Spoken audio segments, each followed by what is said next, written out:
Welcome. In front of me is a Samsung Galaxy A01 Core, and today I'll show you how to copy contacts from a SIM card to the device. And to get started, you want to open up the standalone contacts application. From here, tap on the three dots and go to Manage Contacts, Import Export Contacts, Allow, and we're looking to import contacts from SIM card to, we have two options, either phone or Google account. Choose whichever one you want. Obviously if you are logged into Google. If you're not, this option shouldn't be here. I'm going to be selecting phone, and this will show you all the contacts that are on the SIM card right now. So you can quickly tap right over here to select all of them at once.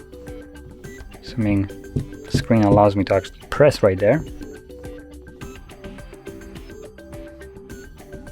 I think the screen is actually damaged, considering, like, as you can see, I can't even pull down the notification panel. Oh, there we go. Got it. So I managed to select it somehow.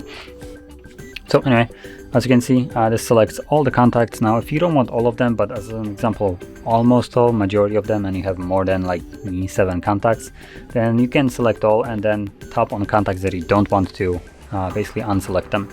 From there, select done. This will import all the contacts, and there you go. If you go back, you should have all your contacts right here. And that is how you would import them. So, if you found this very helpful, don't forget to hit like, subscribe, and thanks for watching.